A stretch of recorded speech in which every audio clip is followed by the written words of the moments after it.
Hi అందరూ ఎలా ఉన్నారు? ఈరోజు మన ఛానల్లో నేను మీకు ఎలాంటి సినిమా తీసుకొచ్చాను? కాబట్టి 2025లో విడుదలైన కోర్స్ ట్రైన్ అనే కొరియన్ హారర్ సినిమాను మీకు తీసుకువచ్చాను.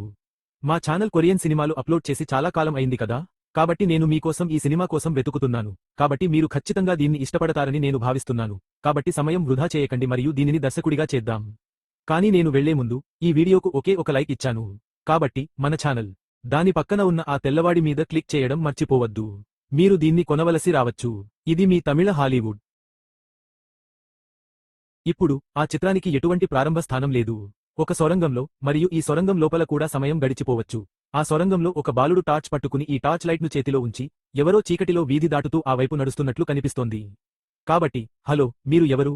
వారు అలా పిలుస్తున్నారు. ప్రతిస్పందన లేదు. వారి వద్ద వాకీ టాకీ ఉంది. ఎవరో గొంతు మూసుకుని మాట్లాడుతున్నట్లు కనిపిస్తోంది. ఇప్పుడు నేను నడుస్తుండగా దూరంగా ఒక వీధి దీపం కనిపించింది. ఆ అబ్బాయి దాన్ని చూస్తున్నాడు. నా వెనుక ఎలాంటి వ్యక్తి నడుస్తున్నాడో తెలుసా? అప్పుడు నేను వెనక్కి తిరిగి చూసేసరికి ఒక రైలు తుఫాను వేగంతో వచ్చి నన్ను ఈ భయంతో ఢీకొట్టింది. ఆమె ఆ అబ్బాయితో గొడవను ముగించింది. కానీ వాళ్లు సినిమా టైటిల్ను అలా ప్రారంభిస్తారు. అంతేకాకుండా వాళ్లు అక్కడే చైనీస్ కట్ చేసి ఆ సంఘటన జరిగి ఉంటే అదే స్టేషన్లో ఒక యూట్యూబ్ ఛానల్ ఉండేది మరియు మన సినిమా హీరో కమిచా స్టేషన్ వీడియో తీసి ఉండేవాడు. ఆ సమయంలో ఎవరో దగ్గర్లో బాగా తాగి ఉంటారు మరియు ప్రచన అతని తలని చరుపుతో పగులగొట్టి ఉండేది. ఆ సమయంలో స్టేషన్ మాస్టర్ మన హీరోయిన్ని చూసి హాయ్ సార్, గుర్తుందా అని అడిగాడు. నేను మీకు ఫోన్ చేశానని చెప్పు. ఇప్పుడు ఆమె వెళ్లి మాతో మాట్లాడి ఉండాలి. మీరు ఎవరు అని అడిగిన యూట్యూబర్ అవును సార్, అవును, నా తల్లిని కొట్టింది నేనే. దెయ్యం ఉందా లేదా అని నేను పరిశోధన చేస్తున్నాను. నేను హారర్ క్యూ అనే ఛానల్ నడుపుతున్నాను మరియు అలా అన్నాడు. ఆమె ఏమి తెలుసుకోవాలనుకుంటున్నారో నేను అడిగినప్పుడు ఆమె అవును, ఈ రైల్వే స్టేషన్లో చాలా అతీంద్రియ విషయాలు, ఆత్మహత్యలు మరియు వింతలు జరుగుతాయని నేను విన్నాను. దాని గురించి తెలుసుకోవడానికి నేను మిమ్మల్ని చూడటానికి వచ్చాను. లేదు లేదు, అదంతా నాకు ఏమీ అర్థం కావడం లేదు. ఏం చెప్పాలో తెలియడం లేదు. మన యూరినా ఈ మనిషిని మొదట్లో రప్పించడానికి ప్రయత్నిస్తోంది. కాని అతను వచ్చినప్పుడు అతను రాడు. అతనికి నచ్చిన సరుకు పాత సరుకు. నేను దానిని సరుకు కొన్న వ్యక్తికి చూపించినప్పుడు అతను ఈ సరుకు మీకు ఎలా వచ్చిందని అడుగుతాడు. ఈ సరుకు తయారు చేసే కంపెనీ యజమాని నా తాతగారు. కాబట్టి సిగ్గుపడకండి, నేను అడిగిన దాని గురించి ఒక కథ చెప్పండి. అతను అంగీకరించి ఇదంతా ఎక్కడ ప్రారంభమైందో నాకు ఒక కథ చెబుతాడు. కొన్ని రోజుల క్రితం ఒక బాలుడు రైలులో ఒక సరుకు ముక్కను ఉంచి దానిని కొన్నాడు. మెట్ల కింద కూర్చున్న స్పీకర్ మిమ్మల్ని నిద్రలేపి స్కార్ఫ్ ధరిస్తాడు. ఇప్పుడు వెలుతురు వస్తూ పోతూ ఉంటుంది కాబట్టి మీరు కళ్ళు మూసుకుని ఒక మహిళ వైపు చూసినప్పుడు ఆమె ఎవరో మీకు తెలియదా? ఆ కిటికీలోంచి ఆమె తల చూసేవారెవరైనా సరే ఆ పిచ్చివాడే అనుకుంటాను. డ్రగ్స్ వల్ల నిద్రపోని ఇప్పుడు నిద్రపోతున్న ఆ వ్యక్తిని నేను చూశాను. అతను తన పెట్టెలోని ఇతర నివాసితులతో పాటు బేస్మెంట్లోకి వెళ్లి ఉంటాడు. అతను చాలా పెద్దవాడు, కానీ ఈ మహిళ మరియు నువ్వు మాత్రమే అక్కడ ఉన్న ముగ్గురు వ్యక్తులు. ఆ లేడీ పరిగెత్తడం మొదలుపెట్టి ఉంటే ఆ పని ఇంకా ఆగేది కాదు. ఆమె అలాగే చేస్తూ ఉండేది. అది కూడా మీకంటే వేగంగా, ఆమె తల పగలగొట్టేంత బలంగా ఉండేది. అప్పుడు నేను చూసిన పెద్ద మనిషి ఓహ్, నేను ఈ గజిబిజికి రాను సామి అని చెప్పి పెట్టెను వదిలి పక్కనే ఉన్న బార్కి వెళ్లాడు. ఈ అబ్బాయి కూడా ఆ ప్రాంతం నుండి ఒంటరిగా బయలుదేరుతున్నట్లు చూశాడు. నేను రాగానే పెట్టెను వదిలి ఈ వైపు వచ్చేవాడు. కాని ఆ తర్వాత అతని తల్లి అతన్ని పిలిచి ఏమిటి సార్ అని అడిగింది. సరే సరే, నాన్నగారిని అడుగుదాం. ఎవరు చదువుతున్నారు? నువ్వు మాట్లాడితే నేను ఏమి చెప్పగలను? ఈరోజు నువ్వు తాగి ఉన్నావా? తాగిన వ్యక్తితో నీ సంబంధాన్ని ఎందుకు నాశనం చేసుకున్నావు? దయచేసి అతనికి సలహా ఇవ్వు. ఇది సరేనా? నేను తర్వాత మాట్లాడుతాను. అతను ప్రస్తుతానికి సంభాషణను ఆపేస్తాడు. కాని అతను సంభాషణను ఆపివేసిన తర్వాత అతని తల్లి నుండి ఒక సందేశం వస్తుంది. అంటే ఇప్పుడు మీ జాబితాలో ఒక మహిళ ఉంది మరియు ఆమె దాని ప్రధాన అధికారి. అదే ఇల్లడి రైల్వే స్టేషన్లో ట్రాక్ పక్కన ఒక కథ ఉంది. ఆమె ఆ తలుపు నుండి తన తలని తానే తీసేసిందా? చివరి రైలు వచ్చినప్పుడు ఆమె రైలు ముందు పడి చనిపోయిందా? ఆ వార్త దానికి నా తల్లి లింక్. ఓ మై గాడ్, ఆ చనిపోయిన మహిళ ఎక్కడ ఉంది? అతను రైలు ఎక్కగానే అలా అనుకున్నాడు. ఆమె తల పైకెత్తగానే అతని కంపార్ట్మెంట్లోని పెద్ద మనిషి తల పైకెత్తి ఉంటాడు. అది చూసి అతను అటువైపు తిరిగాడు. ఆ మహిళ వెంటనే దగ్గరగా వచ్చి రైలు మధ్యలో తలుపు తెరవడం ప్రారంభించింది. అప్పుడు నేరుగా వెళ్తున్న రైలు ఒక సొరంగంలోకి వెళ్ళింది మరియు అన్ని లైట్లు ఆరిపోయాయి. అతను భయపడి తన ఫోన్ యొక్క ఫ్లాష్లైట్తో సమీపంలో ఉన్న ఎవరినో వెతికాడు. ఎవరినో వెతుకుతున్న పెద్ద మనిషిని చూశాడు. అందుకే నేను వేరే చోటికి వెళ్లాను. నేను ఒంటరిగా ఉన్నాను. ఎవరైనా దయచేసి నన్ను రక్షించండి. అతను అలా అరిచినప్పుడు ఆ వ్యక్తి మళ్లీ గాజు మీద కొట్టడం ప్రారంభించాడు. అది కూలిపోవడమే కాకుండా ఆ అమ్మాయి తల కూడా నీ పాదాలను ఢీకొట్టి నీ పాదాల వద్ద పడింది. నేను ఆ వ్యక్తి ఏమిటి అని అరిచాను. ఆ వ్యక్తి ఇంకా తల లేకుండా బతికే ఉన్నాడా? అతను ముందుకు పరిగెత్తి అతన్ని పట్టుకోవడానికి పరిగెత్తుకుంటూ వచ్చాడు. నేను చూసిన ఇద్దరు అబ్బాయిలు అతను నిద్రపోతున్నట్లు చూశారు. కానీ నేను కళ్ళు తెరిచినప్పుడు ఇదంతా ఒక కలలా అనిపించింది. నేను రైలులో నిద్రపోతున్నాను మరియు ఈ పెద్ద వ్యక్తి అతని పక్కనే ఉన్నాడు. అందుకే నేను తాగి ఉన్నానని మరియు ఈ వ్యక్తి దిగుతున్నాడని నేను ఊహించుకుంటున్నానని అనుకున్నాను. నేను దిగినప్పుడు నేను దిగాల్సిన స్టేషన్లో దిగాను. వార్తల్లో చూశారా? ఒక 20 ఏళ్ల అమ్మాయి రైలు ముందు తలుపుకు తల కొట్టుకుని ఆత్మహత్య చేసుకుంది. ఇప్పుడు ఎవరూ ఆ ప్రదేశానికి వెళ్లవద్దని హెచ్చరిస్తున్నారు. ఆమె దానిని చూస్తుండగా ఎవరో కొట్టినట్లుగా శబ్దం వినిపించింది. కాబట్టి ఆమె వెనక్కి తిరిగి చూసింది అది ఎవరో అని. ఆమె రైలులో అదే దెయ్యాన్ని చూసింది. ఆమె తలుపుకు తల కొట్టి కొట్టింది. ఆమె అతని వెనుక వచ్చి, ఈ దెయ్యం వల్ల ప్రయోజనం ఏమిటి? అని అడిగింది. ఆ బాలుడు డకునును తోసి, ఆమె మీద ఎక్కి, అతనితో మాట్లాడటం ముగించాడు. ఈ సాధారణ సీసీటీవీ ఫుటేజ్ చూసినప్పుడు, అతను జారిపడి ట్రాక్పై పడి చనిపోయాడని నాకు తెలుసు. కానీ వాస్తవానికి, చనిపోయిన మహిళ అతన్ని దెయ్యంలా తోసేసింది మరియు కొలంబో లాంటి మన స్టేషన్ మాస్టర్ హీరోయిన్ ఈ కథ చెప్పడం ముగించేది. అప్పుడు నేను చెప్పడానికి ఇంకేమైనా కథ ఉందా అని అడిగినప్పుడు, అతను లేదు, లేదు, ఇది ఈ రోజుకు సరిపోతుంది, కాబట్టి దయచేసి నాకు చెప్పండి అని చెప్పాడు. అతను చెప్పిన కథ ఆ అమ్మాయి ఫోన్లో రికార్డ్ చేయబడింది మరియు అతను దానిని తనదిగా తీసుకున్నాడు. మరుసటి రోజు ఉదయం, అతను ఆఫీసుకు వెళ్లిన తర్వాత, అతను ఈ స్టేషన్ కోసం వెతికి, దాన్ని చూశాడు. స్టేషన్లో కనీసం 16 మంది ఆత్మహత్య చేసుకున్నారు. సరిగ్గా అప్పుడే, ఆ అమ్మాయి మేనేజర్ వచ్చి ఆ అమ్మాయితో మాట్లాడాడు. ఈ అమ్మాయితో కాదు. నాకు తెలియదు, మీ కళ్లద్దాలకు ఏమైందో? నా కళ్ళు చాలా అందంగా ఉన్నాయి. నేను కొంతకాలంగా అద్భుతమైన స్టేషన్ గురించి అడుగుతున్నాను, కానీ నేను ఏదో నేర్చుకున్నాను. తనకు తెలిసిన ఆ సూసైడ్ కేసు గురించి చెప్పడానికి ఆమె వచ్చింది. కానీ ఈలోగా, రీనా లాంటి మరో అమ్మాయి ఈ ప్రదేశానికి వచ్చి, ఓహ్, ఆ సూసైడ్ కేసు అయిపోయింది. ఆ కేసు అయిపోయింది. ఇప్పుడు వెళ్లి దాన్ని తీసుకుని ఒక కథలో పెట్టు అని చెప్పింది. మీకు ఎటువంటి వ్యూస్ రావు, సబ్స్క్రైబ్ చేయండి. ఏమైంది, మీకు చాలామంది ఫాలోవర్లు ఉన్నప్పటికీ, మీరు అలాగే ఉండాలని మీకు తెలుస్తుంది. ఛానల్ అలాగే ఉండాలి. ఛానల్ 1 అన్నింటినీ లాగుతోంది. ఛానల్ బి కూడా మనతో చాలా దురుసుగా మాట్లాడుతోంది. అందుకే హీరో నలుగురు ఈ బాధను భరించలేకపోతున్నారు మరియు అతను మళ్లీ స్టేషన్ మాస్టర్ను చూడటానికి వస్తాడు. అతను ఎప్పటిలాగే వచ్చి వస్తువులను ఫక్ చేస్తాడు. మీరు చెప్పిన చివరి కథ బాగుంది. టైటిల్లో ఉన్న ఈ చీకటి మొదటి దానికంటే కూడా ముదురుగా ఉంది. మీకు కథ తెలుసా? చెప్పు. స్టేషన్ మాస్టర్, నేను మీ ఛానల్ని ఇప్పుడే చూశాను మరియు కేవలం 100 మంది సబ్స్క్రైబర్లు మాత్రమే ఉన్నారు. మీరు ఇక్కడికి ఎందుకు రాకూడదు? మీకు ఇంకా ఎక్కువ సబ్స్క్రైబర్లు ఎందుకు వస్తున్నారు? ఒక విషయానికి ఉంది. నా కళ్లలో నీళ్లు ఉబికుతున్నాయి, కానీ నేను దానిని చిన్నపిల్లలాగా బహిరంగంగా చూపించను. నేను దానిని చూసినప్పుడు, స్టేషన్ మాస్టర్ నవ్వుతూ, నేను నీకు తర్వాత మరో కథ చెబుతాను అని అంటాడు. అతను నాకు ఒక కథ చెబుతాడు. కొన్ని రోజుల క్రితం ఒక స్కూల్ అమ్మాయి ఇక్కడికి వచ్చింది. ఆమె ఈ రైలులో ప్రయాణించిందా? ఆ అమ్మాయి ముక్కు నచ్చలేదా? అది వికారంగా ఉందా? ఆమె తరచుగా శస్త్రచికిత్స చేయించుకున్న వ్యక్తుల ఫోటోలను చూసేది, కాబట్టి ఆమె వాటిని తీసివేసి వారిని చూడటానికి వెళ్ళింది. చాలా మంది భయపడుతున్నారు. అప్పుడు రైలు నడపడానికి ఎవరూ భయపడరు. ఇది ఒక చిన్న సాంకేతిక సమస్య. మేము 15 నిమిషాల్లో మళ్లీ రైలును సిద్ధం చేస్తాము. అంతా బాగానే ఉంది. సరే, నేను ఎదురుగా చూసేసరికి, అక్కడ ఒక అమ్మాయి ఉంది. ఆమెకు సర్జరీ చేసి ఈ కట్టు కట్టారు. అదేవిధంగా, అక్కడ చాలా సన్నగా ఉన్న ఒక అమ్మాయి ఉంది మరియు ఈ అమ్మాయి వైపు చూసింది. కాబట్టి, నేను ఆ అమ్మాయిని పంపించి, ఆమె పొట్టు తీసి తలుపు దగ్గర నిలబడ్డాను. అప్పుడు ఆమెకు చాలా నచ్చిన స్కూల్ నుండి ఒక టీచర్ ఆమెను చూశాడు. ఆమె చదువుతున్న స్కూల్లో పనిచేస్తున్నట్లు అనిపించింది, కానీ ఇప్పుడు ఆమె వేరే స్కూల్కి వెళ్ళింది. అప్పుడు నేను ఈ అమ్మాయిని చూశాను మరియు ఆమె కూడా సరదాగా మాట్లాడుతోంది. ఆమె సరదాగా మాట్లాడుతున్నట్లుగా, పర్వాలేదు, ఇప్పుడు ఆమె చాలా అందంగా ఉంది, ఆమెను చూడు. అప్పుడు గురువు అదే ప్రదేశం నుండి వచ్చాడు. ఆమె ప్రియుడు వచ్చి ఆమెను కౌగిలించుకుని మీ విద్యార్థులు ఎవరు అని అడిగినప్పుడు ఆమె నిజంగా బాధపడుతుంది. ఎవరూ మనల్ని ముఖాలు చూసి ప్రేమించరు. ఇప్పుడు, ఈ రైలు దిగి వేరే రైలుకు వెళ్లడం లాంటిది. కాబట్టి, మీరు లిఫ్ట్ వద్దకు చేరుకుని ఆ రైలు పక్కన నిలబడినప్పుడు, ఎవరో మీ ముక్కు చాలా అందంగా ఉందని మీకు చెబుతారు. మీరు వెనక్కి తిరిగి చూస్తే, అది ఎవరో చూస్తే, ఆ ప్యాంటు ధరించిన మహిళ అయితే, ఆ మహిళ మీకు చెప్పేది.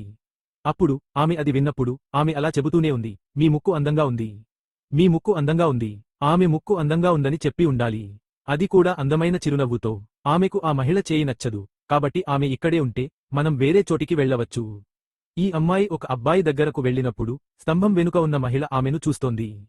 అంతేకాదు, ఆమె ఆ మహిళ వైపు చూసి, తర్వాత ఆమెను చూడటానికి తిరిగి వచ్చిన ప్రతిసారీ, ఆ మహిళ కొంచెం దగ్గరగా వస్తుంది. ఆమె మాత్రమే తన తండ్రి వస్తున్నట్లు గమనిస్తుంది. ఇంట్లో ఉన్నవారందరూ దాన్ని చదువుతున్నారు. నేను నా ఫోన్ కెమెరాను ఆన్ చేసి, ఆ కెమెరాలో ఆ అమ్మాయి ముఖం కనిపించింది. ఆమె ఎలాంటి స్త్రీ? ఆమె దెయ్యం లాంటిది. ఆమె లోపల ఉందని మీరు అనుకుంటున్నారు? ఆమె నాపై యాసిడ్ పోసి వెంటనే వెళ్లిపోయింది. కాబట్టి నేను, ఓ మై గాడ్, ఈ దెయ్యం మనల్ని ఏదో చేయబోతోంది అని అన్నాను మరియు నేను పారిపోయాను. కేవలం ఒక లేడీస్ టాయిలెట్కి మాత్రమే కాదు. వెంటనే పోలీసులకు ఫోన్ చేసి, ఈ రకమైన వ్యక్తి ఎవరో ఎవరికి తెలుసు అని అన్నాను. ఉన్నాయి. లేదు, నేను ఈ రెస్ట్రూంలో దాక్కున్నాను. నేను వారికి ప్రతిదీ చెబితే, వారు ఓపిక పట్టడానికి చాలా భయపడతారు. ముందుగా, ఆ మహిళ ఎలా ఉంది? నేను ఆమెను తన గుర్తింపు చెప్పమని అడిగినప్పుడు, ఆమె ఆసుపత్రి ఆపరేషన్ పూర్తి చేసుకుని బయటకు వచ్చినట్లు కనిపించింది. నిజంగా భయంకరంగా ఉంటే, అలా చెబితే సరిపోదా? ఈ అమ్మాయి ఒక విషయంలో అద్భుతంగా ఉంది. అంటే, ఒక వ్యక్తిని ఏది తిప్పికొడుతుందో, ఆమె అలా అనకూడదా? కానీ దాని గురించి ప్రస్తావించకుండా, వ్యతిరేక భాషలో మాట్లాడే వ్యక్తులు ఆమె ఒక స్త్రీ అని చెబుతారు. కాబట్టి అమ్మాయిని ఏది తిప్పికొడుతుందో నేను చెప్పను, కానీ అలా చెప్పని మీరు. నాకు తెలుసు, నేను అడుగుతున్నప్పుడే, ఈ దెయ్యం చేయి ఈ బాత్రూం పైన యాసిడ్ పోస్తోంది. అంతేకాదు, అతను తలుపు తెరిచి, నీ ముక్కు అందంగా ఉంది అని చెప్పగానే అతను వచ్చాడు. వాళ్లు వచ్చినప్పుడు, ఆ దెయ్యం ముక్కును ఆ విషయానికి చూపిస్తారు. ఆ దెయ్యం తన చేతిలో ఉన్నది తీసుకుని ఈ అమ్మాయి మీద అలా ఊదిందా? అతను దానిని భరించలేక, అయ్యో అమ్మా అని అరిచాడు. కాని అలా అరిచిన వ్యక్తి, ఈ రెండవ కథను మన స్టేషన్ మాస్టర్ పూర్తి చేస్తాడు. అంతేకాకుండా అతను దెయ్యం వేషం వేసుకుని ఆ మర్మమైన స్టేషన్కి వెళ్లి ఒక చిన్న ప్రోమో సిద్ధం చేశాడు. మేనేజర్ అతనిని ఎలా ఉన్నావని అడిగినప్పుడు ఇది చాలా చెడ్డది కాదు, బాగుంది అని అన్నాడు. కాని అతను మరింత మెరుగుపడాలి. అలా చెప్పిన తర్వాత ఆ స్టేషన్లో ఒక వంతెన ఉంది. ఆ వంతెన ఒక మనిషి శరీరంలా ఉంది. మీరిద్దరూ దానిని చూశారు. దానిని చూసిన వారికి అది ఏమిటో, ఎలా ఉందో అర్థం కాలేదు. కాబట్టి మరుసటి రోజు అతను మళ్లీ స్టేషన్ మాస్టర్ను చూసి, అతన్ని చూసి, నేను మీకు చెప్తాను అని అన్నాడు. ఆ దెయ్యం గురించి తనకు ఏమైనా తెలుసా అని అడిగినప్పుడు, నేను మీకు చెబుతాను అని అన్నాడు. నువ్వు ఇంతకు ముందు ఆ కథలు పోస్ట్ చేసినందున నీ ఛానల్ చాలా వ్యూస్ మరియు సబ్స్క్రైబర్లను జరుపుకుంటోంది, కాబట్టి నువ్వు కూడా కొంత డబ్బు ఇవ్వాలి. అతను ఈ అమ్మాయికి డబ్బు ఇస్తాడు. తర్వాత అతను ఆ కథ చెప్పడం ప్రారంభించాడు. ఈ స్టేషన్లో చాలా సంవత్సరాలుగా ఒక బిచ్చగాడు ఉండేవాడు. అతనికి ఏమీ కొనడానికి ఎవరూ అతని ఇంటికి రాలేదు. ఒకరోజు ఒక అనాథ చాలా ఆకలితో ఉన్నాడు. అతను ఏదైనా తినాలనుకున్నాడు. కాబట్టి అతను తన పాకెట్ మనీని తన జేబులో పెట్టుకుని తన దగ్గర ఎంత డబ్బు ఉందో చూశాడు. అతను ఒక శాండ్విచ్ కూడా కొన్నాడు. కాని అతని దగ్గర డబ్బు లేదు. కాబట్టి అతను నన్ను ఏదైనా కొనమని అడిగాడు. ఒక సూపర్ మార్కెట్ వ్యక్తి నిన్ను తీసుకెళ్లి నిన్ను చూశాడు. అప్పుడు వస్తువులు అమ్ముతున్న అమ్మాయి, దయచేసి నన్ను ముట్టుకోవద్దు, మీరు ఏమీ కొనకపోతే దయచేసి నన్ను ముట్టుకోవద్దు అని చెప్పింది. ఓహ్, అతను ఎవరితో మాట్లాడుతుంటాడు? అది ఎవరిది? ఈ సినిమా మొదటి కథలో ఒక అబ్బాయి తలకు దెబ్బ తగిలి పారిపోయి చంపబడతాడు కాదా? ఆ అబ్బాయి కూడా మాట్లాడుతుంటాడు. అంటే వాళ్ళు కనెక్ట్ అయి ఇలా చూపిస్తారు. తర్వాత ఒక సూపర్ మార్కెట్ నుండి బయటకు వచ్చిన తర్వాత అతను ఈ డబ్బును నాకు తెలియని పేరుతో ఉన్న కూల్ డ్రింక్స్ బాక్స్లో వేస్తాడు. కాబట్టి కూలర్ బాక్స్ అక్కడ ఉందని అనుకుందాం. బహుశా వారు నాణెం ఉంచిన ప్రదేశంలో ఏదో ఒక రకమైన గాయం తప్పిపోయి ఉండవచ్చు. లేదా బహుశా ఈ పెట్టె కింద ఏదైనా నాణెం ఉంటుందని చెప్పి దానికోసం వెతుకుతున్నప్పుడు అతనికి 2 గాయాలు అవుతాయి. దానితో పాటు అతనికి ఎరుపు రంగు గాయం వస్తుంది. కాని అది ఏమిటో అతనికి తెలియదు. అతను ఇంతకు ముందు ఎప్పుడూ అలాంటి కారణాన్ని చూడలేదు. అందుకే అతనికి అది వచ్చింది. నేను దాన్ని తీసుకుని బాత్రూంకి వెళ్లి చేతులు, కాళ్లు కడుక్కున్నాను. అక్కడ ఒక రౌడీ అబ్బాయి ఉన్నాడు. అతను చాలా చాలా చెడ్డ కుక్క అయి ఉండాలి. ఎందుకంటే ఇంతకాలం బాధలు పడుతున్న పేదవాడితో కలిసి జీవించిన ఏకైక వ్యక్తి ఇతనే. కాని అతను మీ అందరినీ వదిలి వెళ్లిపోయాడు. అతన్ని కూడా వదలకుండా. మీ జేబులో డబ్బు ఉంటే అతను దానిని తీసుకుంటాడు. కాని అతను దానిని తన చేతిలో నుండి తీసుకున్నప్పుడు డబ్బు రంగు అతని చేతికి వచ్చిందని మీరు చూస్తారు. కాని ఈ నాణెం చెల్లదు. నేను ఏమి చేయాలి? ఈ వ్యక్తి, ఈ డబ్బును తీసుకునేది నువ్వే అన్నాడు. కాని డబ్బు దొంగతనం చేసిన ఈ వ్యక్తికి సరైన కోపం ఏమిటంటే అతను తాగి ఉన్నాడు మరియు కన్ను పోగొట్టుకున్నాడు. అతను అలా తిట్టుకుంటున్న సమయంలోనే అతని పక్కన ప్లాట్ఫారంలో ఉన్న ఎవరో తాగి తిరుగుతూ ఒక నోట్ రాసుకుని, సరే, మాకు చాలా ఆకలిగా ఉంది. ఆ పెట్టెలో మన చేతిలో ఒక కోల్డ్ డ్రింక్ పెట్టి ఒక కోల్డ్ డ్రింక్ తాగుదాం అని అంటాడు. ఒక డ్రింక్ వస్తుంది. కాని మనం దానిని తెరిచినప్పుడు మనం ఒక కోల్డ్ డ్రింక్ తాగవచ్చు. మనం ప్రయత్నించకపోతే దానిని తాగలేము. కాబట్టి ఇది పాపం. కాబట్టి మనం దానిని మన కోసం చేస్తాము. అప్పుడు ఎదురుగా ఉన్న ఒక వ్యక్తి వెళ్లి ఆ భయాన్ని చూస్తాడు. అది కూడా డిన్నర్ ఓపెనర్ తర్వాత చిత్రానికి అవతలి వైపు ఉన్న డ్రెస్ కింద ఒక చిన్న నోట్ మాత్రమే ఉంది మరియు అతను అక్కడికి వెళితే అతను అక్కడ డ్రెస్ మాత్రమే చూసేవాడు. అతను చూసినట్లే ఇది లేకుండా అతనికి ఎరుపు రంగు కాయిన్ వచ్చేది కాదా? ఆ నాణెం లాంటి 2 నాణేలు ఇప్పుడు ఆ డెస్క్ పక్కన పడి ఉన్నాయి. మరియు అతను అప్పుడు చూసినది ఆ ఖాళీ నాణే. ఆ డ్రెస్సులను తీసుకుని పాత్ర వద్దకు వెళ్లాడు. నువ్వు నీ ప్యాంటులో చూసి డబ్బులున్నాయో లేదో చూస్తే అక్కడ ఒకే ఒక నోటు ఉంది.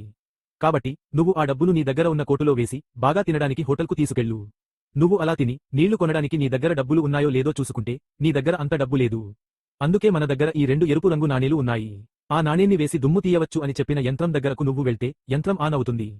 సరే, నేను దానిలో ఉన్నాను. అక్కడి నుండి వెళ్లి ఈ యంత్రం మళ్లీ ఆన్ అవుతుందో లేదో చూద్దాం. కాబట్టి నువ్వు అతనికి ఒక నాణెం ఇచ్చి ఈ యంత్రాన్ని యంత్రంలో వేసి జోషి తీసుకుని దానిని ఫక్ చెయ్యి. అతను సరిగ్గా చేసినప్పుడు అతను రౌడీ కాదు. ఇతనే నిజమైన బిచ్చగాడు. అతను వస్తాడు. అతను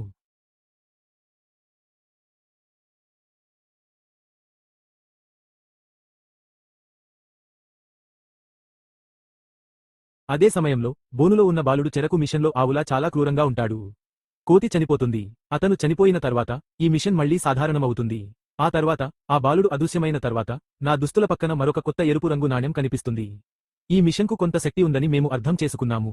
మొదట మీరు దాని చుట్టూ కొంత డబ్బు కోసం చూస్తే చాలా చిత్రాలు ఉంటాయి. అదే మిమ్మల్ని సంతోషపరుస్తుంది. అబద్ధం చెప్పకు. ఈ చిన్నవాడు ఎంత ధనవంతుడు అవుతాడో చూడు. తర్వాత అతను తనకు దొరికిన ప్రతి ఎర్రరంగు నాణేన్ని మళ్లీ మళ్లీ ఆ యంత్రంలో వేస్తాడు. ఆ శీతల పానీయాలను తీసి తెరుస్తాడు. దాక్కుని ఈ యంత్రంలో ఇరుక్కుపోయి చనిపో. ఆ తర్వాత నీకు కొత్తది వస్తుంది. దీని నుండి నీకు డబ్బు రాదు. కాబట్టి నేను ఆ డబ్బు తీసుకుంటాను. నీకు ఒకదాని తర్వాత ఒకటి ఎర్రటి నాణేలు చాలా వస్తాయి. ఈ నాణేలను పదే పదే వేసి ఇతరులను చంపడం ద్వారా అతను చాలా ధనవంతుడయ్యాడు. అతను ఎందుకు గడ్డం బొరుగుతాడు మరియు వేరే వ్యక్తిగా మారుతాడు? కాని అతనిలో అంతలావు ఏమిటో మీకు తెలుసా? అతను నడుస్తున్నప్పుడు తెలియకుండానే ఎవరైనా అతన్ని పడగొడతారు. అంత మురికిగా ఉండటం చాలా సిగ్గుచేటు. అతను నీకు డ్రింక్ ఇస్తానని చెప్పాడు. ఆ అబ్బాయి ఆ మెషిన్లో డబ్బులు పోసి దాన్ని ఎత్తాడు. అలా అతని జీవితం చాలా బాగా సంతోషంగా సాగుతోంది. కాని ఒకరోజు ఇవాన్ తాగి అలజడిగా ప్లాట్ఫారం మీద నడుస్తున్నాడు. మిషన్లో ఉన్న ఎవరో తన పక్కన గాయపడి ఉండటం అతను చూశాడు. అలా డబ్బు దుకాణానికి ఎవరు వెళ్తారని మీరు అనుకుంటున్నారు? మరెవరూ లేరు. ఇవాన్ ఆ బిచ్చగాడు. అతను ముందుగా మెషిన్లో డబ్బులు వేసేవాడు కాదా? ఆ దృశ్యం అతని కళ్ల ముందు కనిపించింది. అప్పుడే అతను దానిని చూశాడు. మీరు ఆ విషయానికి గురించి మాట్లాడటం కొనసాగించవచ్చు. చూడండి, మీరు ఆ ప్రదేశంలో నివసిస్తున్నారు. ఆపై ఆ అబ్బాయి ఆ కూల్ డ్రింక్స్ అలా తెరిచాడు, మరియు మీరు చెప్పిన వైపు, నేను దానిని తీసుకుంటాను. యంత్రం లోపల చిక్కుకున్న వ్యక్తి అలసటతో చనిపోయేంత సులభంగా అతను చనిపోవచ్చు. అంటే, అతను మొదటివాడు. ఆ మిషన్లో గాయపడినప్పుడు, అతను ఎదురుగా ఒక కోటు వేసుకున్నాడు. అది మరెవరో కాదు, అది అతనే. అంటే, అతను నిన్ను చూస్తున్నది. ఇది ఒక టైం లూప్, వాళ్ళు అలా చూపిస్తున్నారు. ఆ కథ మొత్తం స్టేషన్ గురించి. ఈ సంఘటన జరిగిన తర్వాత, ఎవరికీ తెలియదు. నీ దగ్గర బట్టల కుప్ప దొరుకుతుందా? అంటే, వాళ్ళు డిజైన్ చేస్తున్నట్లుగా మరియు వాళ్ళ బట్టలు మాత్రమే అలా వెళుతున్నట్లుగా ఉంది. మరియు అతను అలా చెప్పినప్పుడు, మన హీరోయిన్ సరిగ్గా తాగి ఉంటే, ఆమె నిద్రపోతున్నట్లు, అప్పుడు ఆమె అతన్ని ఇబ్బంది పెట్టదు. మన హీరోకి నిజంగా ఆమె నచ్చి ఉంటే, మేనేజర్ ఏదైనా హోటల్లో తినేవాడు. మరి కొత్త విషయానికి ఏంటి? ఏ హోటల్కి తీసుకొచ్చావు? నువ్వు అతన్ని అలా అడిగినప్పుడు, అతను ఏమి చెప్పాడు మరియు నీకు కేవలం 3,00,000 రూపాయలు వచ్చాయి. నువ్వు దానిని జరుపుకోకూడదా? దానిని జరుపుకోకూడదా? అందుకే అతను నిన్ను తీసుకువచ్చి అలా అన్నాడు. అంతేకాదు, నేను నిన్ను ప్రేమిస్తున్నాను మరియు నిన్ను పెళ్లి చేసుకోవాలనుకుంటున్నాను. ఇంకో మాట చెప్పుకుందాం. అది విన్న హీరోయిన్ వెంటనే ఇదంతా తన కల అని తెలుసుకుంది. ఆమె ఇప్పటికీ తన ఆఫీసులోనే నివసిస్తుంది. అంతేకాదు, ఆమెకు ఆ మేనేజర్ అస్సలు నచ్చదు. రీనా కూడా దానికి అలవాటు పడ్డాడని చూసినప్పుడు 18 కోపంతో మండుతోంది. అందుకే ఈ స్టేషన్ వాచ్ మళ్లీ వస్తోంది. మీ మనసులో ఆ కోపం అంతా ఉంటే, మీరు ఈ అమ్మాయి రీనా గురించి చెడుగా మాట్లాడుతుంటే, ఈ వ్యక్తి అదంతా విని ఆ అమ్మాయి పట్ల మీకున్న ద్వేషానికి కారణం చూస్తారు. మీరు ఆమెలో మిమ్మల్ని మీరు వెతుకుతున్నారు. అప్పుడు వారు ఎల్లప్పుడూ పసుపు నేపథ్యం లేని దానికోసం వెతుకుతున్నారు. మీరు ఒకప్పుడు వారిలోని అందం మరియు ప్రతిభను ఇష్టపడి ఉంటే, మీరు ఖచ్చితంగా చాలా సంతోషంగా ఉంటారు. నేను మీకు చెప్తున్నాను, మీ దగ్గర ఉన్న దానితో సంతోషంగా జీవించండి. కానీ కొన్నిసార్లు మీకు లేని దానికోసం కోరిక ఉంటుంది. అప్పుడు మీరు వీధి మధ్యలో ఉన్నవన్నీ చూసి ఆమెకు కుంకుమ పువ్వు వేసి ఆమెను ఫక్ చేయాలి. వెనుక నుండి ఎవరో ఎలా చూస్తున్నారో మీకు తెలుసా? మీరు దానికి ఎంతగా అలవాటు పడ్డారో, మీరు ఎవరినైనా చూస్తారు కానీ అకస్మాత్తుగా లైట్ ఆన్ అవుతుంది. ఇక్కడ అందరూ ఏమి జరుపుకుంటున్నారు? ఏ హీరోయిన్ ఆ వీడియోను తన ఛానెల్లో ఉంచి ఇప్పుడే దాన్ని చూసి మిలియన్ వ్యూస్ పొంది సబ్స్క్రైబ్ చేసుకుంది? ఆమె అలా చేసిందా? అందుకే ఆమెను ఇష్టపడిన మేనేజర్ ఆమెను జరుపుకోవడానికి ఒక కేక్ తెచ్చాడు. అతను ఆమెను అభినందించాడు. ఆ సంఘటన జరిగినప్పుడు, ఈ రీనా అమ్మాయి ఎక్కడ ఉందో అని అతను ఆశ్చర్యపోయాడు. ఆమె పక్కన నిలబడి హీరోయిన్ తిట్టడం చూసింది. ఆమె మనకంటే పెద్ద వ్యక్తి అయితే, హీరోయిన్ అనుకున్నట్లుగా ఆమె పెద్ద యూట్యూబర్ అయ్యేది కాదా? కాబట్టి ఆ ఆనందంలో, అతను ఆమె వీడియో వద్దకు వెళ్లి అన్ని వ్యాఖ్యలను తనిఖీ చేసి దానిని చూశాడు. ఒకే ఒక వ్యాఖ్య వచ్చింది. దయచేసి నా మాట వినండి. మళ్ళీ ఈ స్టేషన్కు వెళ్లవద్దు. ఇప్పుడు మీరు ఏమి చేస్తున్నారు? నేను కూడా అదే పని చేశాను మరియు అలాంటి అమ్మాయి వ్యాఖ్యానించింది. ఇది మాది. ఆ అమ్మాయిని హోటల్కి వచ్చి వెంటనే కలవమని, తనతో మాట్లాడమని ఎవరు అడిగారు? ఆ అమ్మాయి టోపీ, గాజులు ధరించి ఆ హోటల్కి వచ్చేది. అది వేరేలా ఉంది. అలా వచ్చిన ఆ అమ్మాయి తనను ఎవరో చూస్తున్నట్లు అనిపించి, ఎవరైనా ఉన్నారా అని చుట్టూ చూస్తూ ఉండేది. అంతేకాకుండా, నేను హీరోయిన్ని ఎందుకు అలాంటి వ్యాఖ్య చేశావని అడిగినప్పుడు, ఆమె ఒకే ఒక్క మాట చెప్పింది. ఆమె దీన్ని మీకు ఎలా వివరించగలదో నాకు తెలియదు. కాబట్టి దయచేసి అన్ని వీడియోలను అప్లోడ్ చేయండి. అది నీకు మంచిదని నువ్వు చెప్పినప్పుడు, నేను ఆ రైల్వే స్టేషన్కి ఎందుకు అలా చేయాలి? ఆ స్టేషన్ లోపల ఒక వంతెన ఉంది. అంటే, ఆ వంతెన నిర్మించకముందు, అంటే, చాలా సంవత్సరాల క్రితం, అది ఒక చర్చి. ఆ చర్చికి ఒక పునాది వేయడానికి, అందుకే ఈ స్టేషన్ దాని శక్తితో కొట్టబడుతోంది. చాలా హత్యలు మరియు ఆత్మహత్యలు జరుగుతున్నాయి. వాళ్ళు అలా అంటున్నారు. బట్ హీరోయిన్, ఇదంతా మనలాంటిది కాదు. కాబట్టి ఈ అమ్మాయిల కళ్లద్దాలు తీసేసి చూడు, నా కళ్లలో ఒకటి పోయింది. మీకు ఏమీ జరగకూడదని నేను ఇదంతా మీకు చెబుతున్నాను. కాబట్టి దయచేసి ఆ స్టేషన్కి వెళ్ళకండి. దయచేసి మీ వీడియోలను మరియు మీ ఛానెల్ను తొలగించండి. మీరు చెప్పినట్లుగానే, టక్కును హీరో వెనుక ఉన్న ఒక వ్యక్తి అరవడం ప్రారంభిస్తాడు. ఓహ్, ఏమిటి విషయానికి? కాపలాదారు, మీకు తెలుసా, పారిపోండి. కానీ హీరోకి ఈ అమ్మాయికి ఏమి జరిగిందో అర్థం కాలేదు. ఆమె ఇలా పారిపోవడం గురించి అతనికి ఏమీ అర్థం కాలేదు. అందుకే ఆమె వెళ్లిన తర్వాత కూడా, మన హీరోయిన్ ఆ కలెక్టు గ్రూప్ గురించి మరియు ఆ చర్చిలో జరిగిన ఆచారం గురించి చదివి ఉండాలి. ఆమె దానిని చదివినప్పుడు, ఆమె దానిలో ఏమి ఉంచింది? ఈ పాత, నేరస్తుల గుంపు ఒక భయంకరమైన ఆచారం చేసింది. ఇన్స్పెక్టర్ రిషి సిరీస్ ప్రారంభంలోనే ఈ ఆచారం చేయడం ద్వారా ఒక గ్రామం మొత్తం ఆత్మహత్య చేసుకునేది కాదా? ఆ రకమైన కల్ట్ గ్రూప్ ఆహారం, ఆ ఆచారం, ఆ చర్చి, ఆ స్థావరం, కాదా? వారు ఆత్మహత్య చేసుకున్నారు. కాబట్టి వారు అలా మరణించిన తర్వాత, ఈ సమయం తర్వాత, ఈ మర్మమైన ఆత్మహత్యలు జరుగుతున్నాయి. ఆమెకు అలాంటి విషయాలు అర్థం కాలేదు, కానీ ఆమెకు తెలిసినా, ఆమె కోరుకోదు. కాబట్టి, ఆ అమ్మాయి చెప్పినట్లుగా, వీడియోను తొలగించవద్దు. ఆమె ఛానెల్ను తొలగించవద్దు. ఆమె బహుశా ఇంకా ఆఫీసులోనే ఉంటుంది. అప్పుడు మీరు ఏదో వింటారు. తనకు నచ్చిన మేనేజర్ ఆ అమ్మాయిని తన కళ్లతోనే ముద్దు పెట్టుకోవడం ఆమె చూసింది. అది చూసిన వారికి సరిగ్గా కోపం వచ్చింది. అతను ఒకేసారి 2 వ్యాసాలు రాశాడు. ఇప్పుడు ఈ పేదవాడు ఈరోజు రాత్రి ఆఫీసు నుండి బయలుదేరి మరుసటి రోజు ఆఫీసుకు తిరిగి వచ్చాడు. ఈ మేనేజర్ వ్యక్తి నాకు ఫోన్ చేసి, తాను వెతుకుతున్న అమ్మాయి దొరకలేదని చెబుతూనే ఉన్నాడు. అతను పడుకున్నప్పుడు, నువ్వు మోడల్గా ఎందుకు ఉండకూడదు? దాని గురించి వదిలేయండి. నీకు ఏమి కావాలి? అని అడుగుతాడు. మనం ఇద్దరం డిన్నర్ పార్టీకి బయటకు వెళ్లమని నేను చాలా కాలంగా అడుగుతున్నాను. నువ్వు కొంతకాలంగా నా తలుపు తడుతున్నావు, కానీ నువ్వు కేవలం టైపిస్ట్ మాత్రమే. ఈరోజు మనమిద్దరం బయటకు వెళ్లవచ్చా లేదా విందు పార్టీకి హాజరు కావచ్చా అని అతను అడిగినప్పుడు, హిరినామా, నిన్న రాత్రి నువ్వు ఆఫీసులో ఉన్నావా లేక బయట ఉన్నావా? అతను అక్కడ లేడు. నేను నిన్న రాత్రి ఆఫీసుకి రాలేదు. నేను మరియు నా స్నేహితుడు బయటకు వెళ్లాము మరియు ఈ వ్యక్తి నాకు చెప్పాడు. అతను చెప్పింది నిజమే అనిపిస్తుంది, కానీ నేను నిజంగా నమ్మడం లేదు. కాబట్టి నేను తెల్లవారుజాము 3 గంటలకు చెప్పినట్లుగా నేను ఈ విందు పార్టీకి రానని చెప్పాను. ఆపై ఈ స్టేషన్ మాస్టర్ను చూడటానికి మరియు నాకు మరొక కథ చెప్పడానికి మళ్లీ వస్తావా అని అడిగాను. కానీ అతని వద్ద నా కోసం ఇంకేమీ కథలు లేవు. నేను మీకు అన్నీ చెప్పాను, కాబట్టి దయచేసి ఇక్కడ ఆగివద్దు అని చెప్పండి సార్. ఇంకొక కథ చెప్పండి, చివరి కథ. దీని తర్వాత నేను మిమ్మల్ని ఇబ్బంది పెట్టను. నేను మీకు చెప్పడానికి ఏమీ లేదు. అన్ని వీడియోలు బాగున్నాయి మరియు ఉపయోగించబడ్డాయి. కానీ దీని తర్వాత మీరు అత్యాసపరులు కాదు. మీకు మరిన్ని కథలు కావాలా? నాకు ఇంకా 10 ఉపయోగాలు, లైక్లు మరియు వ్యాఖ్యలు రావాలని కోరుకుంటున్నాను. నా ఛానల్ గ్రామంలో అతిపెద్ద ఛానల్గా ఉండాలి. ఈ అమ్మాయి ప్రొఫెసర్ చెప్పినది అదే అయి ఉండాలి. ఇది చాలా బాధాకరం. నేను తట్టుకోలేకపోతున్నాను.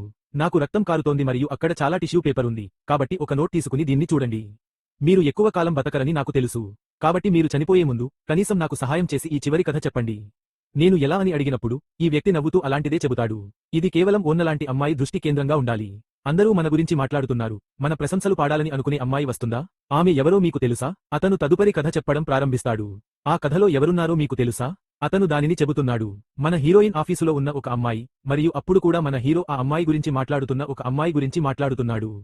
కానీ ఆ అమ్మాయి మన హీరోయిన్ ప్రారంభించే ముందు తన యూట్యూబ్ ఛానల్ ప్రారంభించింది మరియు ఆమెకు చాలా మంది ఫాలోవర్లు ఉన్నారు. కాబట్టి ఆమె ఒక్క వ్యాఖ్య కూడా ఇవ్వలేదు మరియు అక్కడ జరుగుతున్న ప్రతిదాన్ని పోస్ట్ చేసింది. అందుకే ఎక్కువ లైకులు, ఎక్కువ సబ్స్క్రైబర్లు. కాబట్టి ఒకరోజు ఏదో అంటుకుంటోంది, కానీ అది ఏమిటో నాకు తెలియదు. కాబట్టి నేను దాన్ని వేసుకుని మన హీరోయిన్ శీల మొదటి కథ విన్న తర్వాత ఆఫీసుకి వచ్చిందని చెప్పాను. ఆ గది, ఆ మేనేజర్ కూడా ఆమెతో మాట్లాడి ఉండాలి.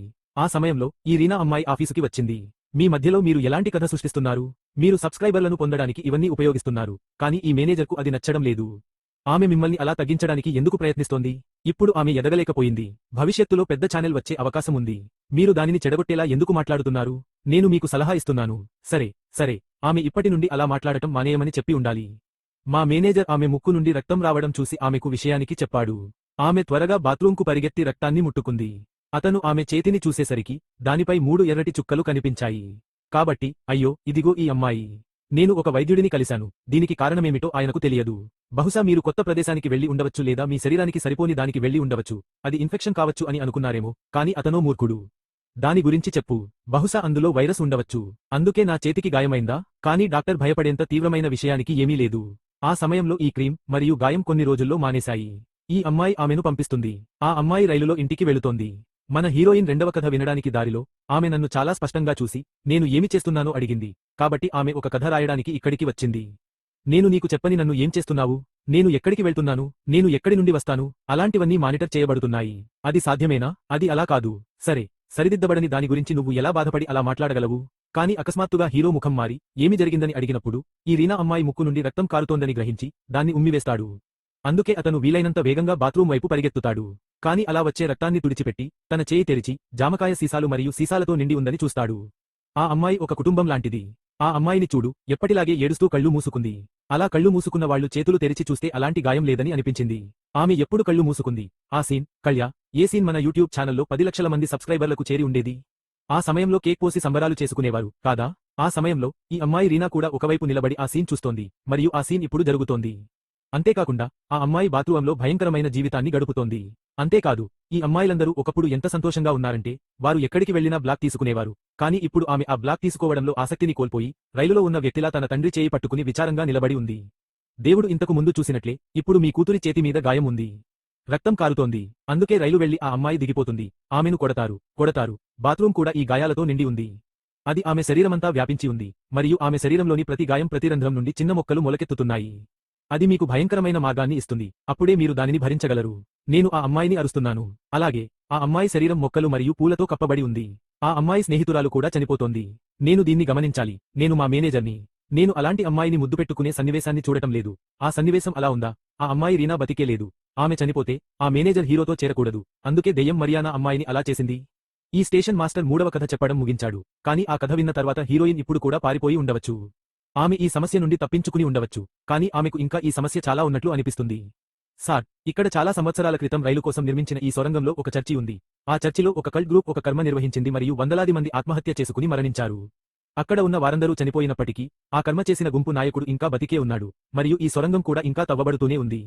మీరు అడిగినప్పుడు ఇదంతా నిజమేనని కథలు చెబుతారు. అతను చివరివాడు. నీకు ఏమి కావాలి? వాళ్ళు ఎవరు? వాళ్ళు ఎక్కడ ఉన్నారు? అలాంటిది నీకు తెలుసుకోవాలనుకుంటున్నావా? వాళ్ళని చూడాలనుకుంటున్నావా? అని ఒకవైపు అడుగుతున్నాడు. మరోవైపు మన పోలీసులు ఆఫీసుకి వచ్చి ఉండాలి. ఇప్పుడు ఈ మేనేజర్ అబ్బాయి అతని దగ్గరకు వచ్చి ఆ అమ్మాయికి ఏమైంది? ఆమెను ఎందుకు అడిగాడు? మరియు ఇప్పుడు ఇటీవల ఈ అమ్మాయి రైల్వే స్టేషన్ గురించి పోస్ట్ చేసింది మరియు మేము ఆ వీడియో చూశాము. కాబట్టి మేము ఆమెను దాని గురించి అడగాలి మరియు వాళ్ళు అలా మాట్లాడుతున్నారు. మరోవైపు స్టేషన్ మాస్టర్ మన హీరోయిన్కి ఆ నోట్ ఎక్కడ? నువ్వు ఎక్కడికి వెళ్ళావు అని చెప్పాడు. మేము నిన్ను చూడవచ్చు. అంటే శుక్రవారం సరైన సాయంత్రం 3:30 రోజుల క్రితం నువ్వు ఒక చోటికి వెళ్తే ఒక రైలు వస్తుంది. కాబట్టి నువ్వు ఆ రైలు ఎక్కితే నీకు కావలసిన వారిని చూడొచ్చు. ఆ వ్యక్తి నీకు చెప్పడానికి చాలా ఆసక్తిగా ఉన్నాడు. ఆ రైలు కోసం ప్లాట్ఫామ్ను వేచి ఉండేలా చేశాడు. కాబట్టి ఇప్పుడు నేను నిన్ను ఈ చోట ఒక ప్రశ్న అడగాలనుకుంటున్నాను. అంటే నువ్వు నా స్థానంలో ఉంటే ఆ గుంపు ఎక్కడ ఉండేవాడివి? ఆ గుంపు పరిగెత్తుతున్న జనాన్ని చూడటానికి నువ్వు ఈ రైలు ఎక్కుతావా? లేదు, నాకు అది వద్దు. నువ్వు సామీని ఇంటికి పంపుతావా? నాకు 2 ఆప్షన్లు ఉన్నాయి. ఈ 2 ఆప్షన్లలో నువ్వు ఏం చేస్తావు? అతను దానికోసం ఎదురు చూస్తున్నాడా? నిజమే. 12 నిమిషాల క్రితం ఇక్కడ లైట్లు అన్నీ ఆరిపోయాయి. ఆ ప్లాట్ఫారంపై ఈ వ్యక్తి మాత్రమే కాదు, ఒక అబ్బాయి కూడా ఉన్నాడు. క్యారీ సినిమా కోసం బ్యాగ్ ఉంటుందో లేదో నాకు ఆశ్చర్యంగా ఉంది. ఆ బ్యాగ్ ఇరుక్కుపోయినప్పుడు అతను నవ్వుతూ ఉండేవాడు. మరెవరూ లేరు. ప్రారంభంలో ఎవరో రైలును ఢీకొట్టడం వంటి చిన్న దృశ్యం ఉంది. ఈ వ్యక్తి అదే వ్యక్తి, కానీ అతను ఎవరో నాకు తెలియదు. హీరో. అతను చూస్తూ ఉండేది. రైలు ఒకేసారి వచ్చేది. కానీ అది వచ్చిన తర్వాత అతను మాత్రమే రైలును మిస్ అయ్యాడు. రైలు వచ్చిందని ఆ అబ్బాయి గమనించి ఉండడు. అతను తన ఫోన్ను మీ పాటకు పట్టుకుని ఉండేవాడు. అతను ఏదైనా వదిలేసి వెళ్తానని చెబితే అతను వచ్చి రైలులో కూర్చుంటాడు. అయినప్పటికీ కిటికీలోంచి చూస్తున్న అబ్బాయి అక్కడే కూర్చున్నాడు. కానీ అతను పైకి చూసి వెనక్కి తిరిగి చూస్తే ఈ అబ్బాయి ఆమె ఎదురుగా కూర్చున్నట్లు చూస్తాడు. నేను అక్కడే కూర్చోబోతున్నాను. కానీ సమస్య ఏమిటంటే రోజు 2వ భాగంలో బయట ఉన్న అబ్బాయి లోపలికి వచ్చాడు. మీకు ఏమీ అర్థం కాలేదు. అతను చూస్తున్నాడు. కాబట్టి అతను మమ్మల్ని ఇలా ఎందుకు చూస్తున్నాడని అడిగాడు మరియు ఈ అమ్మాయి నెమ్మదిగా టికెట్ వైపు నడిచింది. అతను కూడా కెమెరాలాగా ఓపికగా ఉన్నాడు మరియు ఆమె కదులుతున్నప్పుడు అదే వైపుకు తిరిగాడు. కాబట్టి అతను ఇలా అన్నాడు, ఇక్కడ సమస్య ఏమిటి? నేను మీతో కూర్చుని వేరే చోట చదువుకుంటాను. ఈ అమ్మాయి నడుస్తోంది. కాబట్టి అతను కూడా నడిచాడు. సరే. అతను ఇలా అన్నాడు. సరే. అతను పరిగెడుతున్నాడు. అతను కూడా ఆమె వెనుక పరిగెత్తాడు. కానీ కొంతసేపటి తర్వాత అన్ని లైట్లు ఆరిపోయాయి. ఆమె పరిగెత్తుకుంటూ వచ్చినప్పుడు ఆ అబ్బాయి దెయ్యంలా ఆమె ముందు వచ్చి అక్కడే నిలబడ్డాడు. పట్టుబాల ఆ అబ్బాయి తల తన వెనుక ఉన్న బ్యాగులో గుద్దుకోవడమే కాకుండా అతనికి తల కూడా లేదని, అంత వేగంగా పరిగెత్తినా దాన్ని తెరవలేకపోయాడని చూశాడు. కాబట్టి టక్కు ఒక చోట బ్రేక్ వేసి రైలు ఎక్కి తన సొంత క్యాబ్ని ఉపయోగించాడు మరియు టక్కు బయటకు దూకి బయట ఉన్న అమ్మాయిని ఫక్ చేశాడు. ఆ తర్వాత రైలు నిశ్శబ్దంగా ఉంది మరియు ఇప్పుడు అతను ఏదో సొరంగంలో ఒంటరిగా ఉన్నట్లు అనిపించింది. ఆ సొరంగం నుండి పైకి వెళ్లడానికి ఒక మెట్లు ఉన్నాయి. ఆ మెట్ల మీద ఎవరో నడుస్తున్నట్లు అనిపిస్తుంది. అక్కడ ఎవరు పేలిపోతారో అని అతను ఎదురు చూస్తుండగా తన వెనుక నుండి ఒక పాత రైలు వస్తున్నట్లు చూస్తాడు. కానీ రైలు ఇక్కడికి ఎలా వచ్చిందో అతనికి అర్థం కాలేదు మరియు అతను రైలు వద్దకు వెళ్ళినప్పుడు రైలు కథ తెరుచుకుంటుంది. దాని పక్కన రక్తంతో కూడిన వాకీ టాకీ ఉంది. అప్పుడు హీరోయిన్ వాకీ టాకీని చూసి హలో, అక్కడ ఎవరైనా ఉన్నారా? అని అడుగుతుంది. ఆ ఇద్దరు పోలీసులు మన హీరోని ప్రశ్నించడానికి ఆఫీసుకి వచ్చి ఉంటారు కదా. ఇప్పుడు ఈ మేనేజర్ మళ్ళీ అతనినే అడుగుతున్నాడు. ఆమె పోస్ట్ చేసిన వీడియోలో సమస్య ఏమిటి? ఆమె ఏమి ప్రశ్నించడానికి వచ్చిందని అతను అడిగినప్పుడు ఆమె ఏమీ కాదు అని అంది. ఆ అమ్మాయి ఒక స్టేషన్ మాస్టర్ని ఇంటర్వ్యూ చేసి ఒక కథ చెప్పమని అడిగింది. నేను ఆ కథ అంతా సృష్టించమని చెప్పాను. మేము దానిని నమ్మలేకపోతున్నాము. అందుకే మనం వడ్డీ కోసం అడగాలి ఎందుకంటే నేను అతనికి అలా చేయమని చెప్పాను. ఆ స్టేషన్ మాస్టర్ 3 ఏళ్ల క్రితం ఒక్క అడ్డంకి కూడా రాకుండా తన దృష్టిని కోల్పోయాడు. సోఫ్టీ తప్పిపోయింది. ఈ అమ్మాయి స్టేషన్ మాస్టర్ని ఇంటర్వ్యూ చేయగలదు. కాబట్టి మేము దాని గురించి అడగడానికి వచ్చాము. వాళ్ళు చాలా భయంకరమైన జిల్లా వాళ్ళు. ఆ వాకీ టాకీతో ఆమె అవతల వైపు ఎందుకు మాట్లాడుతోంది? ఎదురుగా ఎవరు మాట్లాడుతున్నారో నాకు తెలుసు. ఆమెకు ఇంటర్వ్యూ ఇచ్చిన స్టేషన్ మాస్టర్. మీ ఉత్సుకత మరియు దురాశ ఖచ్చితంగా మిమ్మల్ని ఆకర్షిస్తుంది. ఏమి జరుగుతుందో చూడటానికి నేను వచ్చిన ప్రతిసారి నేను ఈ కథలను మాత్రమే నిర్మించానని నాకు బాగా తెలుసు. అంతేకాకుండా నేను ఎవరు మరియు నేను మీకు ఈ కథ అంతా ఎందుకు చెబుతున్నాను? మీరు అలాంటి దాని గురించి కూడా ఆలోచించకపోతే, అది వ్యాప్తి చెందకపోతే, నేను చివరిసారిగా నా కథను మీకు చెబుతాను మరియు ఈ స్టేషన్ మాస్టర్ కథను మీకు చెబుతాను. ఆ సమయంలో ఏ మానవ జీవితంలోనైనా అతను ఈ స్టేషన్ యొక్క యజమాని. మరియు సీసీటీవీ ఫుటేజ్లో ఎవరో వ్యక్తి ఆ సొరంగంలోకి వెళుతున్నాడు. అతను అలాంటి విషయాన్ని నోట్ చేసుకుని వెంటనే ఈ విషయానికి గురించి తనతో పాటు పనిచేస్తున్న మరొక వ్యక్తికి చెప్పి ఉండేవాడు. ఆ బాలుడు మరెవరో కాదు. అతను రైలు వెనుక భాగంలో ఇరుక్కుపోయాడు. ఒక రైలు వచ్చి అతన్ని ఢీకొట్టి ఉండేది కాదా? ఈ వ్యక్తి ఏమి చెబుతున్నాడు? ఎవరో ఆ ట్రాక్ వెంట ఇలా నడుస్తున్నట్లు కనిపిస్తోంది. నువ్వు వెంటనే ఈ ప్రదేశానికి వెళ్లి అక్కడ ఎవరైనా ఉంటే వెంటనే వాటిని తీసివేసి తిరిగి తీసుకురావాలని నేను అనుకుంటున్నాను. కానీ ఈ అబ్బాయి ఓహ్, నా డ్యూటీ టైం అయిపోయింది. నేను ఇంట్లో ఒంటరిగా ఉంటాను. దానికోసం నాకు కొంత ఆహారం కావాలి అన్నాడు. కానీ అతను నేను భోజనం చేసి చాలా రోజులైంది. చూడు, నేను ఆహారం తింటున్నాను మరియు నేను తింటున్నాను. చూడు, నువ్వు ఇంటికి వెళ్లిన తర్వాత పడి చనిపోతే తిరిగిరా. మన ఇద్దరు సోదరీమణుల పని కూడా పోతుంది. కాబట్టి వెళ్లి ఎవరైనా ఉన్నారో లేదో చూడు అన్నాడు. సీసీటీవీ ఫుటేజ్లో ఎవరైనా కనిపిస్తే మీకు తెలియజేయమని చెప్పండి. అతను కూడా ట్రాక్ పైకి దిగి ఎవరైనా ఉన్నారా అని అడిగాడు. వెతుకుతాడు కానీ వెతుకులాట మొదలుపెట్టే వరకు ఏమీ కనిపించలేదు.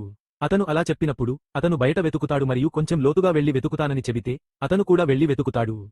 అతను వెతుకుతున్నప్పుడు సీసీటీవీ ఫుటేజ్లో తిరుగుతున్న ఒక వ్యక్తిని చూసి వెంటనే స్టేషన్ను ఈ బాలుడిగా మార్చాడు. అది సరైనది కాదు. అతని నుండి ఎటువంటి స్పందన లేదు మరియు అతను ఏదో స్టార్టింగ్ నిర్వహించడానికి వచ్చినప్పుడు అతను ఎవరో వాయిస్ మెయిల్లో మాట్లాడుతున్నట్లుగా ఉంటాడు. సరి అయినదా? అది ఎవరు? నేను ఆ స్టేషన్ మాస్టర్ని. నువ్వు ఇక్కడికి వచ్చినప్పుడు ఏం జరిగిందో నీకు తెలియదా? నేను ఓహ్ ఆ అబ్బాయికి ఏం జరిగిందో నాకు తెలియదు అని అన్నాను. డైరెక్టర్ వచ్చి అతని కోసం వెతుకుతున్నాడు. ఫ్రెండ్స్, మాకు రైలు కనిపించలేదు, కానీ ఆ వ్యక్తి వెనక్కి తిరిగి చూశాడు. అంతకుముందు రక్తం రంగులో ఉన్న పాత రైలు మరియు అంత పెద్ద రైలు వచ్చింది. దానిని చూసిన వారికి ఈ రైలు ఏమిటో లేదా అది అకస్మాత్తుగా ఇక్కడకు ఎలా వచ్చిందో అర్థం కాలేదు. కాబట్టి మన పంపిన అబ్బాయి బహుశా ఆ రైలులో ఏదో మార్పు వచ్చి ఉంటుందని అనుకున్నాడు. ఈ రైలు ఎక్కుతోంది మరియు అతను ఆ అబ్బాయి కోసం వెతుకుతున్నాడు. అప్పుడు అతను ఈ రైలును చూస్తాడు. కానీ అకస్మాత్తుగా ఈ ఇంజిన్ గది లేదా ఎవరో అక్కడకు వచ్చి పట్ పట్ పట్ పట్ కథను తెరవడానికి ప్రయత్నించారు. ఈ వ్యక్తి కూడా వెళ్తున్నాడని అతనికి తెలుసు. ఈ కథను తెరిచిన ఎవరైనా ఉన్నారా? అతను తనిఖీ చేస్తున్నాడు మరియు చూస్తున్నాడు.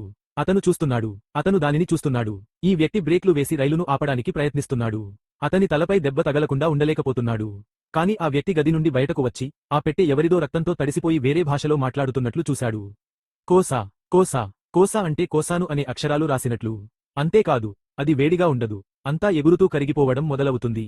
అందుకే రైలు కదిలి ఉండవచ్చు. బహుశా వాళ్లు దాన్ని ఆపి మన ఊరిలో ఎలా చేయాలో చెప్పారు. వారి రైలు బ్రేకింగ్ సిస్టమ్ ఉన్నట్లే రైలు ఉడికిపోతున్నట్లుగా ఉంది. అది రక్త అక్షరం లాంటిది. అంతా ఉడికి ఆ వేడిని సమీపిస్తోంది. అది టాకీలాగా ఉంది. అది టాకీలాగా ఉంది. అతను కాంటాక్ట్ ఫిల్మ్ తీస్తున్నట్లు ఉంది. అతను ఇలా మాట్లాడుతున్నాడు. నేను ఇక్కడే ఉన్నాను. నేను రైలు పక్కన నిలబడి ఉన్నాను. అతను కూడా అలాంటిదేదో వెతుకుతున్నాడు. అతను దాన్ని కనుగొన్నాడు. కానీ దాన్ని కనుగొనడంలో ఉన్న ఆనందం గురించి నేను ఒక్క క్షణం కూడా ఆలోచించను. ఆ భయం గురించి నేను ఆలోచించను. ఈ గుంపు నాయకుడు సెంజావన్ నా తల నరికివేయడాన్ని నేను చూడాలనుకుంటున్నాను. అతను ఆ అబ్బాయి తల నరికివేయడాన్ని చూడాలనుకున్నాడు. మరియు ఈ వ్యక్తి ఏడుస్తున్నాడు. అక్కడ నిలబడి ఆ డ్రాయర్లు మరియు ఈ పెట్టె వేడిగా ఉన్నాయి.